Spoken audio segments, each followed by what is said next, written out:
Du coup, Raphaël, ce que je te propose, c'est, je vais commencer, je vais enchaîner très rapidement. Je te propose d'aller directement au diapo de l'éco-conception. Petit rappel en 2 secondes. Le numérique n'est pas dématérialisé. On atteint actuellement à peu près 4% de l'impact des gaz à effet de serre dû au numérique, ce qui équivaut à peu près à l'aviation civile. Voilà.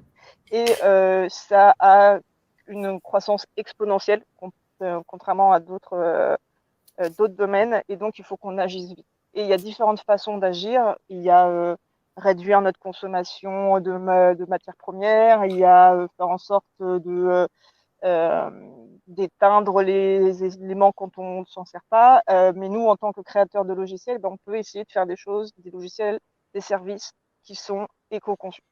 Et en fait, on a des cartes qui existent déjà et que on est déjà à l'aise, avec lesquelles on est déjà à l'aise de travailler. Et il y en a 2 cartes dont on va parler aujourd'hui. C'est l'agilité et le craftsmanship. Voilà, c'est en très résumé. Désolé, on l'a déjà fait ce talk, donc n'hésitez pas à aller voir sur. On peut vous envoyer le lien, c'est sur YouTube et tout ça. Donc, l'agilité, les leviers sur lesquels on peut agir en agilité, c'est le premier, c'est la simplicité. Vous connaissez tous les acronymes KISS et YANI, donc Keep It Simple, euh, j'ai envie de dire, and Sustainable. Et donc, garder ça simple et éco-conçu, écologique. Et le deuxième, YANI, ça veut dire You ain't gonna need it, vous n'en aurez pas besoin. Donc voilà, essayons de se concentrer sur l'essentiel, sur la création de services qui sont simples d'utilisation, avec une interface fluide, qui sont faciles à comprendre, et créons uniquement les besoins, les fonctionnalités dont l'utilisateur a besoin. Voilà, désolé, c'est hyper rapide, on essaye de garder le temps pour que vous puissiez voir les autres.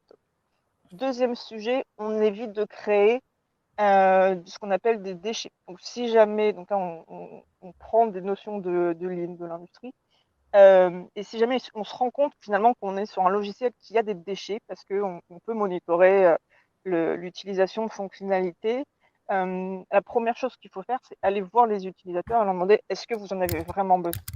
Il se peut que ça soit essentiel pour eux, parce que c'est psychologique, parce que en fait, effectivement, on s'en sert pas souvent, mais quand on s'en sert, ça nous fait gagner un temps de fou, donc on peut pas l'enlever. Dans ce cas-là, on peut réfléchir à est-ce qu'on peut optimiser le code, ou est-ce qu'on peut même passer à ce qu'on appelle du low-tech, donc pour faire en sorte que la fonctionnalité reste, mais qu'on limite l'impact. Alors le low-tech en numérique, ça peut être je mets une image au lieu de mettre une vidéo.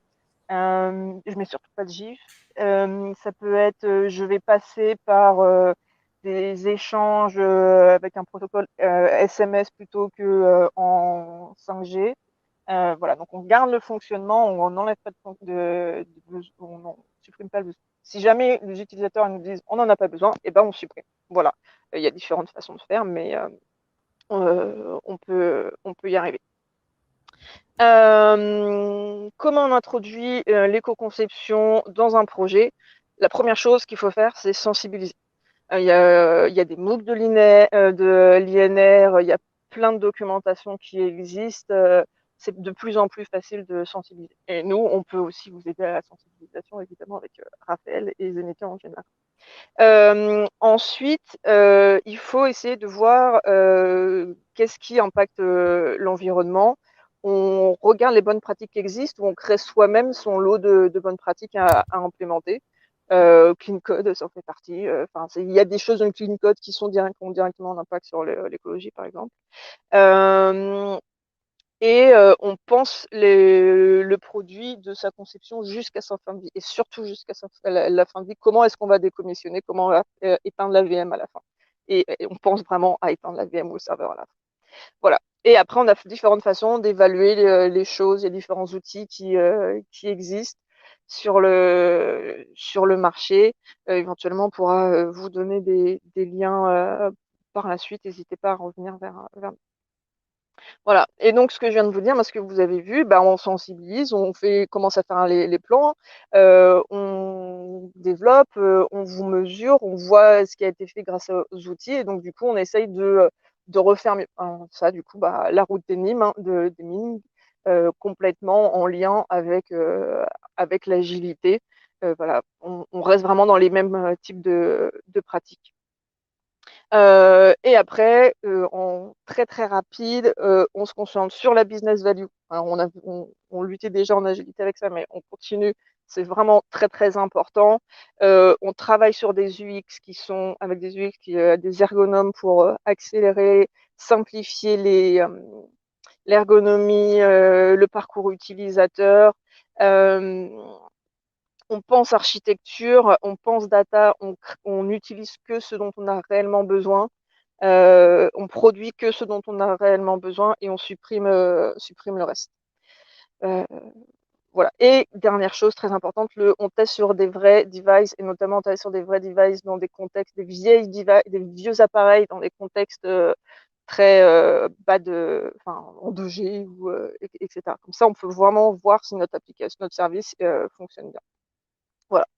On est tous concernés, c'est l'équipe entière et les métiers qui sont concernés. Voilà. Très rapidement, éventuellement, Raphaël, si tu peux aller à la diapo 18. C'est un résumé, hein, vous connaissez tout ce cycle, hein. Ce cycle, c'est le cycle des sprints du Scrum. Vous voyez que dès le début, on peut penser l'empreinte. Ensuite, quand on fait les specs, on fait attention. Est-ce que mes technologies sont durables? C'est pas la dernière technologie à la mode où on sait que ça va durer 2 semaines et après ça va disparaître. On crée de l'UX simple. Quand on fait les développements, on les fait avec des vrais tests. On fait attention aux algorithmes, on fait attention à la performance. Éventuellement, si vous faites du Java, allez voir la librairie Quick Perf de Jean, aussi qui est en parallèle, donc voilà, qui fait un peu en parallèle. Bah, on fait des rétrospectives, hein, on mesure et on voit comment on peut améliorer. Voilà, je ne peux pas faire plus vite. Raphaël, je te laisse la suite. C'était magnifique, on est presque dans les temps, donc c'est génial. Moi, je vais vous parler rapidement de pourquoi l'éco-conception, ça marche bien avec l'attitude software craftsmanship. Donc, si vous ne connaissez pas le software craftsmanship, c'est une attitude, une philosophie de travail qui consiste en se comparant à ce qui se passe dans l'artisanat logiciel, vouloir créer des produits qui sont non seulement utiles pour le client, mais aussi bien faits, en faire du bon travail. C'est vraiment une attitude. Et il y a aussi une attitude aussi de communauté de pratique, où on est des professionnels qui partagent leur savoir et qui se font grandir les uns les autres. Donc, dans une équipe de craftsmen, d'artisans du logiciel, on a des gens qui ont l'habitude d'intégrer de nouvelles connaissances, des nouveaux outils dans leur routine de travail, et aussi des gens qui ont l'habitude des valeurs de simplicité, de respect et d'engagement pour faire des beaux produits. Et du coup, pour eux, ça sera relativement simple d'intégrer l'éco-conception dans leur philosophie et dans leur routine de travail, parce que c'est le genre de choses qu'ils sont habitués à intégrer, et en plus, ils ont naturellement une dimension morale, éthique dans leur attitude. On a aussi, donc, au niveau du software craftsmanship, on parle de pratiques et d'outils. Donc là, sur les pratiques, on a déjà évoqué pas mal de choses avec Marjorie avant, donc choisir des technologies durables, bien documentées pour que le logiciel dure plus longtemps, le garder simple pour qu'il soit efficace, efficient, utiliser les listes de pratiques d'éco-conception, et bien sûr partager avec les autres, partager avec vos collègues les informations clés pour faire l'éco-conception et pour améliorer les compétences de tout le monde. Ça va vraiment bien avec la philosophie software craftsmanship. On a des outils qu'on peut utiliser. Donc, il y a des outils de performance, par exemple sur le web, ou des outils qui sont vraiment dédiés au Green IT, comme par exemple ceux de greenIT.fr, comme EcoIndex ou Ecometer, Green IT Analysis. Il y en a d'autres qu'on pourrait évoquer, comme Scaphandre ou Power API, côté serveur. Donc, il y a des outils en tant qu'artisan à connaître et à maîtriser et à utiliser. Donc, je ne vais pas faire de démo, du coup, parce qu'on n'a pas ce temps-là, mais on est déjà à la conclusion et on aura du coup un petit peu de temps pour même prendre des questions. On était super efficace. En ouverture, on voulait vous dire que on peut faire des sites qui sont, là dans ce cas présent, ce sont des sites qui sont éco-conçus et qui sont très beaux. Donc on a des exemples qui sont là, qui ont été faits par des designers, le collectif des designers éthiques qui a conçu des sites qui sont particulièrement beaux et éco-conçus. Et aussi que toutes les bonnes pratiques convergent. Les bonnes pratiques d'éco-conception et les autres bonnes pratiques que vous pourriez connaître sur vos projets convergent. Par exemple, évidemment, c'est bon pour les performances, mais aussi pour le business, puisqu'on fait des économies. Les utilisateurs sont plus satisfaits d'un logiciel qui est éco-conçu, donc ils sont plus fidèles. C'est aussi bon pour le référencement, pour l'accessibilité, pour la vie privée et pour réduire les fractures numériques. On s'est amusé à créer un manifeste de l'éco-conception, qui n'est pas du tout officiel, mais qu'on a fait pour la présentation, que je peux vous lire rapidement. Je vais peut-être pas tout lire, mais l'idée, c'est de pas seulement avoir un logiciel qui fonctionne et qui est bien fait, mais aussi quelque chose qui est durable, léger, et qui respecte les citoyens et le monde, la nature, en plus de respecter le business, l'utilisateur, et d'être bien conçu. Voilà. Donc, si vous le souhaitez, vous pouvez venir dans l'espace QA, donc qui est en vert en QA sur Work Adventure, et on va répondre à vos questions.